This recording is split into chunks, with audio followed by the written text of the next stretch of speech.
Assalamualaikum warahmatullahi wabarakatuh. Waalaikumsalam. Salam rahayu kepada semua para spiritualis, tokoh agama, dan para pemirsa semuanya yang ada di seluruh Nusantara, khususnya dan yang ada di luar negara. Salam hormat saya kepada semuanya. Marilah kita memuja dan berdoa kehadirat Tuhan Yang Maha Esa agar kita semuanya dilancarkan semua urusan, diberi kesehatan dan keselamatan, dijauhkan dari mara bahaya apapun, sehingga selamat dunia dan akhirnya. Amin. Amin, amin ya Rabbal Alamin. Sebelum saya menyampaikan acara ini, perkenalkan, ini seorang narasumber yang selalu kita tunggu penjelasannya, karena beliau adalah seorang pengikut Satrio Piningit. Untuk itu saya persilahkan Bapak Budiarsa untuk menyampaikan kepada pemirsa semuanya. Bismillahirrahmanirrahim. Assalamualaikum warahmatullahi wabarakatuh. Salam rahayu, salam sejahtera kepada saudara-saudaraku semuanya, kepada spiritual, kepada ulama, dan semua penganut agama yang lain yang ada di negeri Nusantara ini. Semoga selalu dalam lindungan Tuhan Yang Maha Esa, diberi kekuatan, diberi keimanan, diberi kesejahteraan, dan diluaskan rezekinya. Semoga Tuhan Yang Maha Esa selalu meridhoi apa yang kita perbuat dalam hidup ini. Amin, amin, amin. Assalamualaikum warahmatullahi wabarakatuh. Waalaikumsalam warahmatullahi wabarakatuh. Nah, pemirsa, sebelumnya saya mau menanyakan, mohon maaf ya Pak Budiarsa, ini dari pertanyaan-pertanyaan dari kawan-kawan saya yang ada di Jakarta sana, itu menanyakan Pak Budiarsa, selama ini banyak mendengar kabar-kabar, ada yang mengatakan Satrio Piningit itu mitos, ada juga yang menyatakan bahwa Satrio Piningit itu cuma cerita belaka dari dahulu kala sampai sekarang ini. Dan ada juga sebagian yang meyakini bahwa akhir-akhir ini akan muncul Satrio Piningit yang sebenarnya, seperti kita semua ini. Mohon maaf Pak Budiarsa sebelumnya, ini tolong dijelaskan dari pertanyaan dari kawan-kawan saya yang ada di sana. Mohon waktu, persilakan Pak Budiarsa. Ya, terima kasih Bapak Osman. Ya. Sebelumnya saya mohon maaf ya, dan sebesar-besarnya. Ya. Cuma dalam episode pertama dan kedua kan sudah saya jelaskan banyak ya, masalah ciri-ciri secara goib, apa-apa seperti spiritual yang lain, seperti channel di Mas Peci, di Lokajaya, itu semua kan memang jelaskan seperti itu. Benar. Cuma ini ada pertanyaan dari kawan yang menanyakan seperti tadi. Nah, itu seperti apa menurut Pak Budiarsa ini? Ini saya ulangi lagi Pak Osman ya. Saya ulangi lagi. Satrio Piningit ya, seperti dengan buku-buku tokoh-tokoh spiritual zaman dahulu, raja-raja, seperti Prabu Jayabaya, Ya. Pujangga Cakrawasita kan sudah menulis suratan-suratan itu Pak. Jadi Satrio Piningit ya Pak, Ya. yang sebenarnya itu memang ada, Ya, ya. ada, cuma satu Pak. Ya. Kalau orang awam itu masih ragu, orang awam ya Pak. Ya, ya, ya. Ragu, ini ada apa enggak ya Satrio Piningit? Ya, memang kenyataan seperti itu, kawan-kawan pun menanyakan seperti itu Pak. Terus yang kedua, Satrio Piningit itu hanya orang tertentu Pak yang diberi petunjuk atau hidayah lah, hidayah dari Tuhan Yang Maha Esa. Hanya orang tertentu diberi petunjuk, gitu. Ya. Sebab seperti di Al-Quran gitu, ya, ada kan, gitu. Ya, ya, ya. Tuhan Yang Maha Esa itu memberikan hidayah kepada siapapun yang dikehendaki. Ya, Nah, ya. ini lah itu. Ada tadi Al-Quran. Ada. Nah itu, jadi Satrio Piningit yang asli, ya, yang asli Pak ya, Ya, ya. itu jelaskan kalau dilihat dari si pandang goib, Ya, ini orang spiritual yang ya. mumpuni, Ya, memang sepuh, ada ilmuwan ke arah itu. atau ulama, ya itu memahaminya dari si goib dulu Pak. Ya, ya, ya. Ya seperti badannya sangat bercahaya, ya Pak ya, Ya. manusia bercahaya katanya. Terus ada lagi cerita Satrio Piningit itu didampingi oleh para wali, leluhurnya. Ya. Nah, terus ketiga ada lagi Pak ini, Ya. di dahinya sini Pak. Ya. Itu ada tulisan lafaz Allah ya, Ya. Allah. Ya. Itu bersinar Pak di dahinya. Ini tidak bisa dia, tidak bisa apa ya, tidak bisa itu Dipalsukan. ya, dipalsukan. Cuma orang-orang yang memang punya gelar itu saja yang punya. Bersinar Pak, Ya. ini bersinar, orang gitu Pak itu. Ya. Terus didampingi ya sama Pak, kayak spiritual yang ada di Ya, seperti di Naga. Nanti beliaunya didampingi naga putih Pak. Ya. Nah ini jadi dari dimensi goib. Ya. Ada Pak itu, memang benar-benar ada lah. Saya kan benar yang maaf Pak ya. Jadi saya bisa menjelaskan pertama, teman-teman saya juga spiritual. Ya. Beliau kan sudah tahu. Ya. Orang Satrio Piningit. Ya. Dilihat mata batin. Nah benar Pak. Jadi badannya ini punya cahaya. Itu benar. Terus beliaunya, teman saya juga melihat, beliaunya juga didampingi para utusan, Ya. para wali, didampingi naga putih. Ada lagi yang mendampingi itu Raja Prabu Jayabaya juga ikut mendampingi. Karena Pak Satrio Piningit itu masih terahnya Prabu Jayabaya. Ada raja-raja juga ikut mendampingi beliaunya. Nah, soal ini Pak Budiarsa, mohon maaf saya potong sebentar. Ini ada pertanyaan juga Pak, itu terah. Kan kadang orang ada kekeliruan juga, maaf, ada perbedaan. Yang dimaksud itu ada orang yang masih keturunan, ada yang menyatakan masih terah lah. Perbedaannya itu di mana kalau keturunan sama terah itu kan? Kalau terah karena keturunan, sebenarnya sama ya. Pak, beda bahasa, beda bahasa sama terah sama keturunan gitu Pak. Nah, itu namanya sama. Ya. Jadi saya jadi fisik, nanti jadi goib. Jadi goib.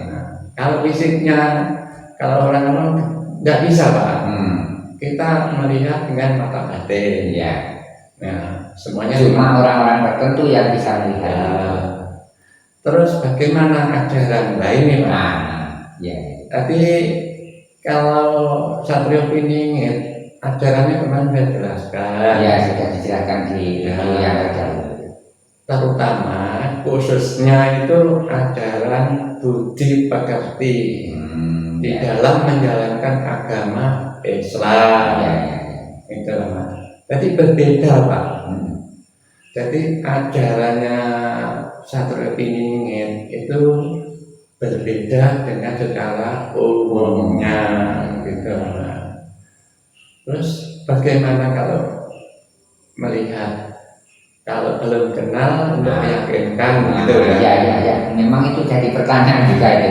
Orang awam banyak yang bertanya-tanya Pak Budi Ya, soal itu Satrio Piningit. Terus kalau ketemu fisik orang itu seperti yang mana? Kan selama ini kan selalu diwacanakan di mana-mana itu digambarkan dengan visual video-video itu kan ada backgroundnya Satrio Piningit itu bentuknya seperti orangnya gagah, iya.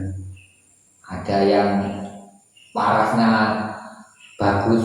Nah, bahkan ada dari serat-serat kuno menyatakan bahwa Satrio Piningit itu, mohon maaf pemirsa, ini kan misalkan ada kesalahan, mohon maaf ya. Dari serat-serat itu diungkapkan dari channel-channel yang lain bahwa parasnya itu bagai itu Dewa Kresna. Ya. Parasnya seperti itu. Nah, seperti itu kan ada juga yang menyatakan seperti itu. Ya. Kalau dijelaskan itu ciri-ciri yang seperti itu sebenarnya seperti apa, itu jadi polemik selama ini Pak Budi. Tidak Pak. Tidak ya, mohon dijelaskan Pak Budi. Jadi begini Pak. Jadi orang yang mendapat gelar Satrio Piningit itu orangnya biasa, Iya, iya, iya. Nah, tidak gemuk, nah, tidak kurus, ya perawaannya seperti orang desa gitu. Iya, iya. Jadi beliaunya itu bukan keturunan ulama, bukan anak pejabat, bukan putra dari bangsawan, bukan anak orang biasa. Iya, iya. Ya kehidupannya biasa-biasa itu aja Pak. Nah itu orangnya itu bisa pakai celana kemana-mana itu Pak, nggak pernah pakai baju putih-putih, pakai apa namanya itu serban, serban. Ulama-ulama besar itu Tidak seperti itu ya Pak. Tidak pernah gitu Pak. Itu biasa orangnya Pak. Terus tadi apa Pak yang pertanyaan? Yang tadi seperti itu, parasnya seperti Bathara Kresna, ada seperti yang menyebutkan itu. Terus ciri fisiknya kadang digambarkan kekar, tinggi besar kekar, satria katakan. Ya memang pandangan orang itu berbeda. Ya harap dimaklumi Pak ya. Nanti yang ada di media sosial mungkin hanya digambarkan ya. Jadi Satrio Piningit tadi saya sebutkan orangnya biasa, enggak Pak? Biasa saja Pak. Cuma ya kan pengetahuan pengetahuan ilmu gaib, terus dimensi lain, terus agama Islam khususnya yang banyak bidang agama Islam. Agama murni dari Rasulullah itu Pak. Dan Pak yang mungkin ini orangnya yang jelas biasa saja. Nah pemirsa, itulah penjelasan dari seorang, beliau ini kan mengikuti Satrio Piningit, dia mengikuti ajarannya. Ya jadi diceritakan bahwa Satrio Piningit yang sebenarnya memang ada pemirsa, dan dia menyebutkan orangnya itu sederhana sekali, bahkan dalam ekonomi pun ya dikatakan biasa, orang biasa ya nggak seperti yang digambarkan, punya kemewahan ini, punya rumah yang besar, punya kendaraan yang tidak ada, pakaian pun tidak seperti ulama-ulama besar. Dia kemana-mana ya biasa, simpel seperti kita rakyat biasa. Dia juga bukan pejabat kok, juga bukan seorang anak keturunan orang kaya kok. Jadi kehidupannya memangnya selalu dibenturkan dengan ujian-ujian. Nah, makanya dia diajari tatanan kehidupan yang sebenar-benarnya, dia mengalami. Nah, itulah pemirsa penjelasan dari seorang pengikut Sadro Piningit. Mohon dijelaskan yang lain Pak Budi tentang itu. Nah, selama ini kan banyak juga kegiatan yang ada di masyarakat kita, yang akhir-akhir ini banyak semarak. Mohon maaf kepada pemirsa semuanya, bukan kita ini menyalahkan, tidak ada.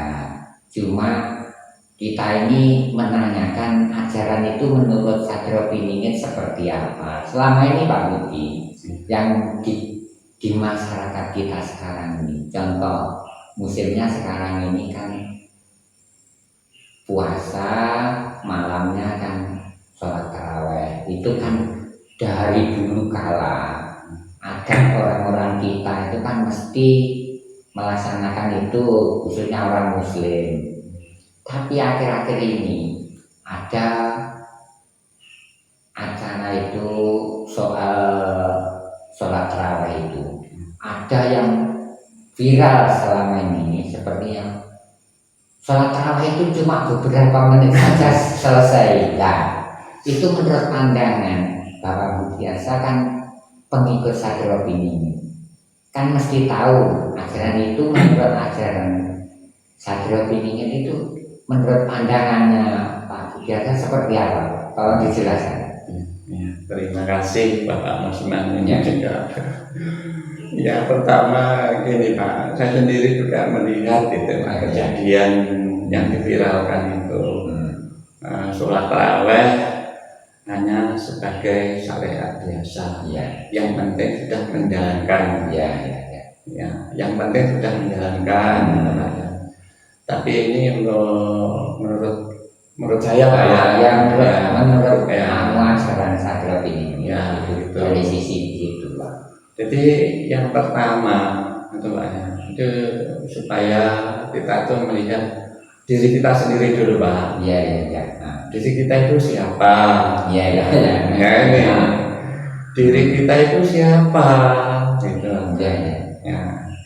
Terus kita itu sholat itu menghadap ke siapa? Nah itu.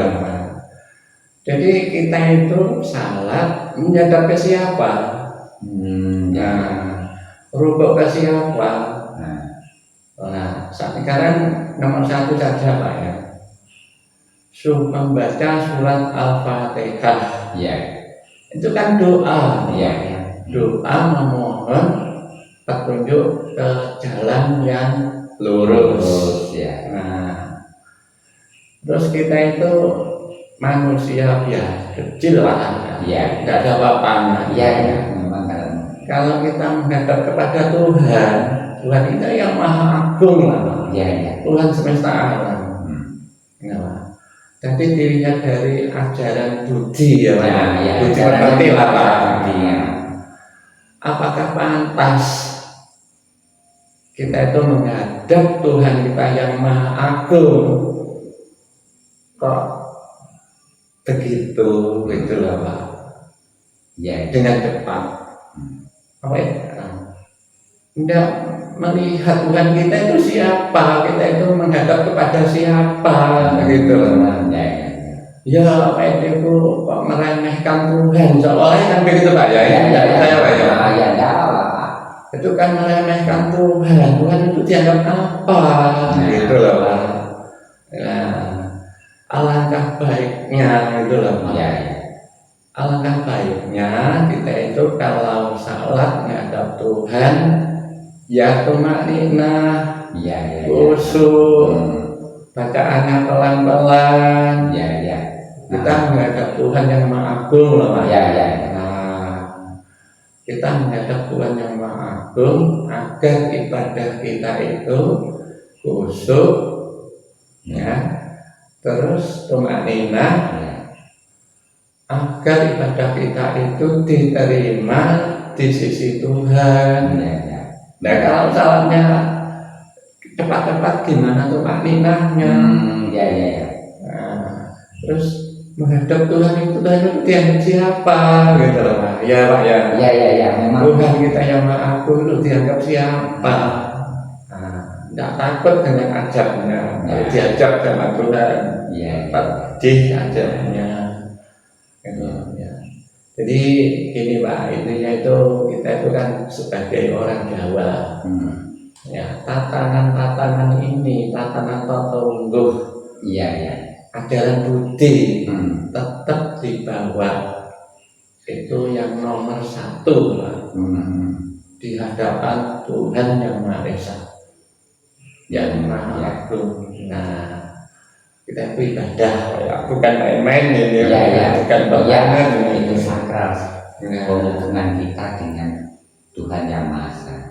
Sedangkan maaf pemirsa, sedangkan kita saja kalau mau menghadap seorang pejabat kepada orang tua kita hormat, masa dengan yang menciptakan semuanya alam semesta bersama isinya semuanya kita sembrono seperti itulah. Itulah pandangan dari seorang pengikut Sagrafini pemirsa. Terus dilanjut Pak Budi, itu mohon dijelaskan lagi ya soal ajaran kan ajaran budi. Tadi sudah dibahaskan tentang totonggo. Nah, itu sudah ada ketimuran kita sebagai bangsa orang timur kan, yang terkenal dengan totonggo, adat istiadat, adab. Nah, jadi ada sesama kawan, ada bahasanya seperti ini, ya kan itu diajarkan dari dulu. Nah, untuk itu kan saya mohon itu Pak Budi yang selama ini ajaran-ajaran itu kan memangnya sementara ini kan langka. Terus supaya ini ajaran ini sedikit demi sedikit sarannya kepada pemirsa Pak Budi kalau disampaikan. Mohon maaf ini saya mohon penjelasannya menurut tatanan ajaran Sagrafini ini supaya pemirsa itu mohon maaf bisa ini loh yang membedakan ajaran yang selama ini ada, terus ada ajaran budi yang selama ini banyak orang membicarakan tentang akan adanya ajaran budi dari timur. Itu Ya sudah, mau dijelaskan Pak. Jadi begini lah ya, ajaran budi itu kan warisan para leluhur kita. Iya. Zaman dahulu gitu loh Pak. Zaman dahulu sudah ada ajaran budi. Iya itu. Nah, mungkin Bapak sendiri kan masa kecilnya banyak Pak ya. Ya memang kalau tatanan orang-orang yang sudah umur 50-an, 40 ke atas lah, itu sedikit banyak memang ada di sekolah-sekolah pun diajarkan budi pekerti, bahkan ada pelajaran kalau dulu itu ajaran budi pekerti ada. Jadi ajaran budi itu tatanan kehidupan, tatanan bersosial, terus tatanan beragama. Jadi dilihat dari segi apa lah, itu semua bagus pakai ajaran budi. Sekarang ajaran budi dengan orang sama orang Pak ya. Sekarang apa ada Pak? Anak seorang anak Pak ya memakai bahasa Jawa. Totonggo dengan bapaknya, kira ada enggak Pak? Jarang Pak. Sekarang hilang kan? Hilang. Rata-rata sudah hilang. Jadi ajaran budi itu kan seorang anak dengan anak sebaya bahasanya kan beda. Iya ya, memang ada. Seorang anak dengan yang lebih tua, dengan laki-laki atau Nah. perempuan, ada kan kakak, Nah, mbak, bang, ya, gitu. mas, Jawabnya itu. Terus sama ibunya, bapaknya, nah, hormat bapak, ibu, ada romo, ada biun, kan hormat gitu. Nah, itu. Terus dengan bapaknya apa?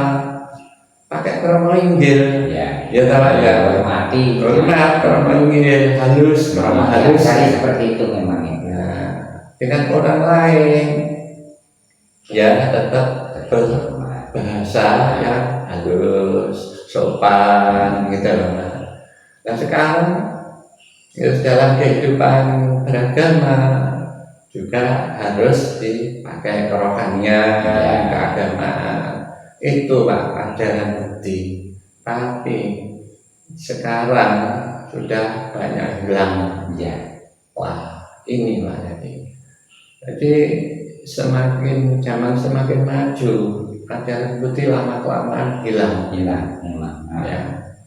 Menyebut bapak pejabat-pejabat ada sekarang Pak ya, bukan bapaknya hilang Pak, namanya aslinya disebut. Ya. Itu gimana?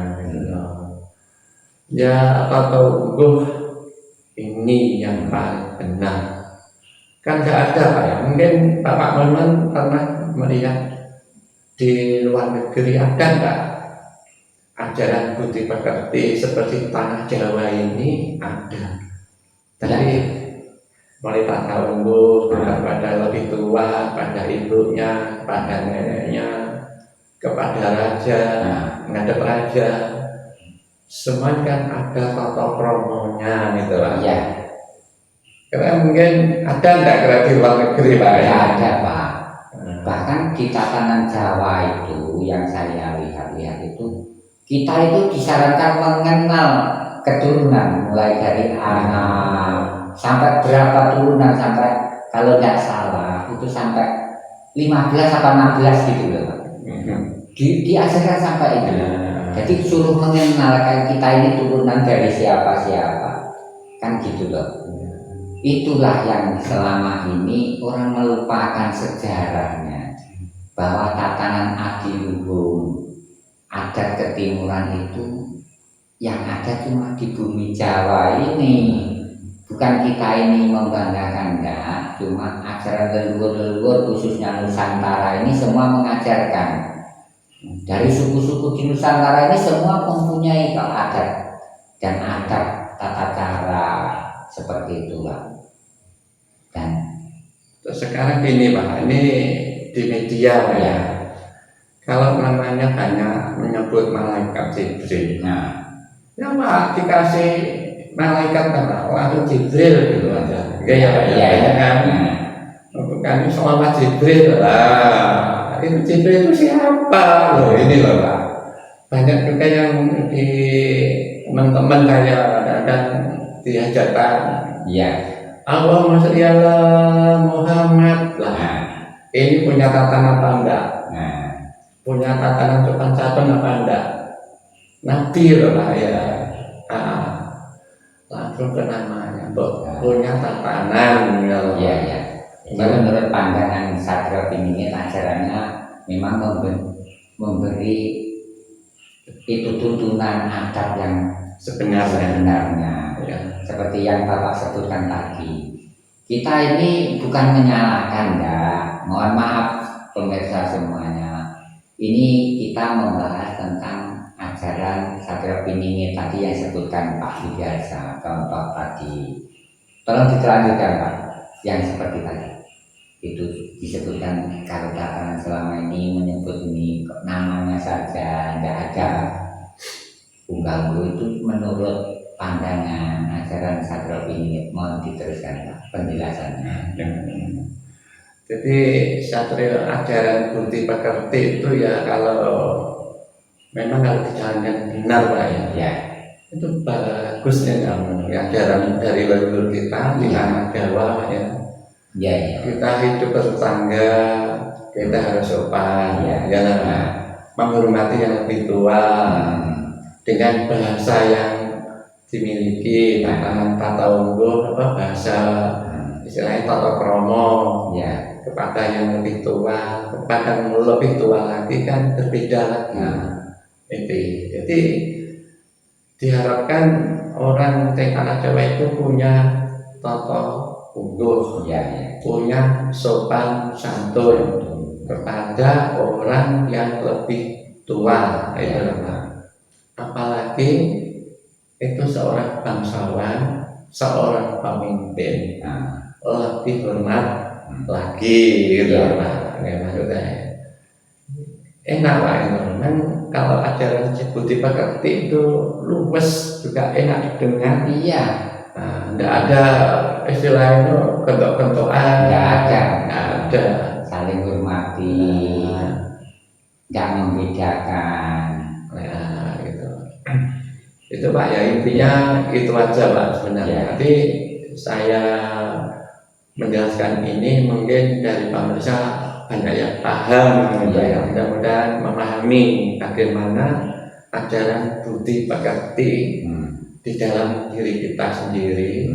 Nah, itu lah sebenarnya. Mengerti akhirnya. Enak gitu. Itu Pak ya, sekilas secara singkat saja gitu. Nah, terima kasih Pak Budiarsa atas penjelasannya. Nah, para saudara-saudaraku semua pemirsa, tadi diulas sedikit penjelasan tentang Satrio Piningen itu memang ada pemirsa, dan ini semua kan diceritakan ajarannya seperti apa, ajaran budi pekerti. Juga disebutkan juga tadi sama narasumber, dia masih mempunyai darah keturunan dari para raja-raja, terutama Prabu Jayabaya, yang selama ini banyak orang jarang cuma mengenal ramalan-ramalannya. Mohon maaf sebelumnya kepada pemirsa semuanya dari manapun Anda berada. Sekali lagi saya mohon maaf apabila ada kata-kata dari saya khususnya dan dari Pak Budiarsa yang tadi kurang berkenan dan banyak kesalahan. Itu berasal dari saya pribadi, dan semua kebenaran dan kesempurnaan hanya milik Tuhan Yang Maha Esa. Dan saya akhiri dulu perbincangan kali ini. Nanti kita sambung episode selanjutnya, dan akhir kalam assalamualaikum